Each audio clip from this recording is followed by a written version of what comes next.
Good morning, runners. This is Will from We Run Las Vegas, out here in beautiful South Florida in the port. Just coming back in from a 7-day cruise.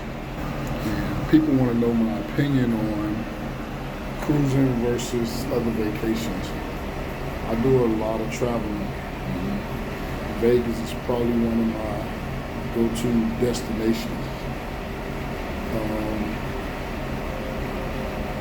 I'm going to give you my opinion on traveling with a family, without a family, on a cruise versus flying into somewhere.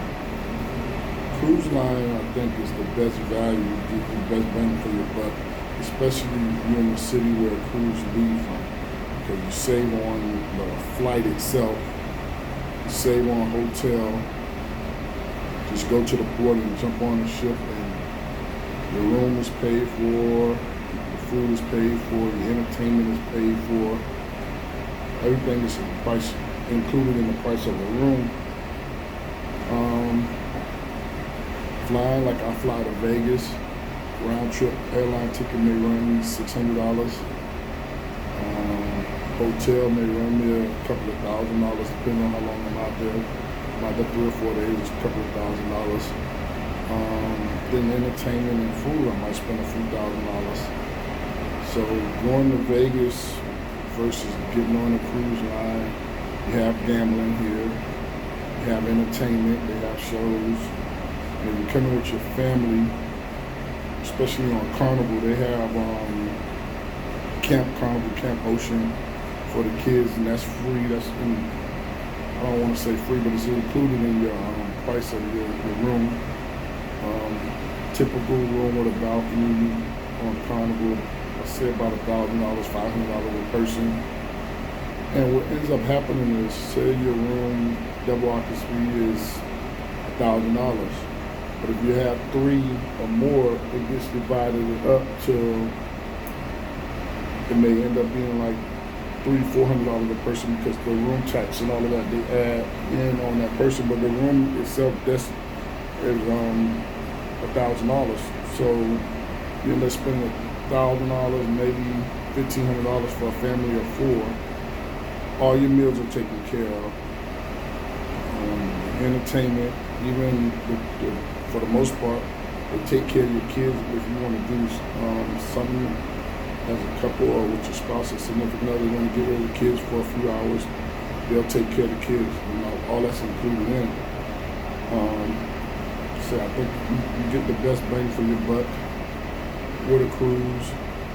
The most economical cruise line, Carnival by far. Most luxurious is a toss-up. Royal Caribbean is good. Norwegian is good. What else? Then you have more adult-friendly cruise lines like Virgin.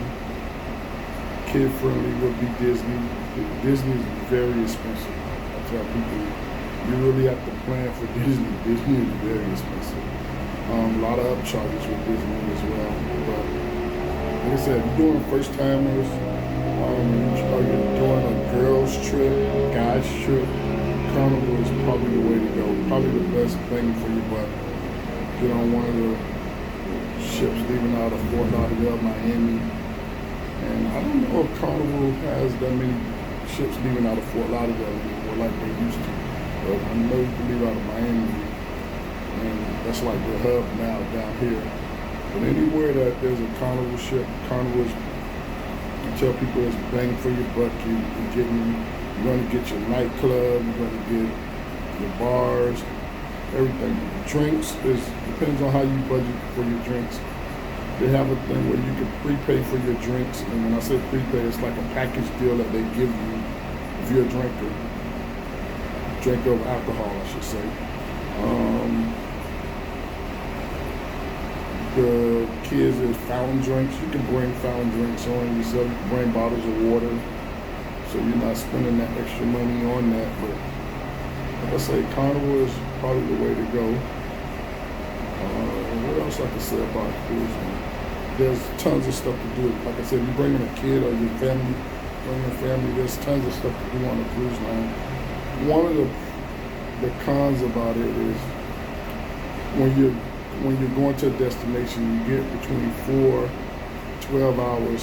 Most destinations that you go to, like if you're going, like on this one, we went to Roatan, we went to Belize, and we went to Cozumel, Mexico. Each port we probably spent 5, 6 hours, 7 hours. No, I'm sorry, maybe 8 hours. Ports. But some ports you can spend 4 hours. We did Alaska cruise before. And it just depends on where you're going. Where you're going and how many days. I tell people, if you're not a cruiser and you haven't been cruising before, try 3-day or under cruise. 3-day will be my ideal for someone that never cruised before, because those days at sea can be very boring, especially if you don't explore the ship a couple of times, and it can get mundane, do the same thing over and over. But try your 3-day cruise. If you're doing a girls trip, 3-4-day cruise, and guys trip, most economical. Room-wise, I will always tell people, get you a room with a balcony. If the balcony not available, get you one with at least the ocean view where you have a window, because you don't want to feel like you're in a box on the ship, in a room with no view or no balcony. I think it's always worth the extra dollars that you spend for a balcony. And that's it. That's about my take on cruising versus flying into a destination, especially if you're a family. Get more bang for your buck on a cruise. You have a good one.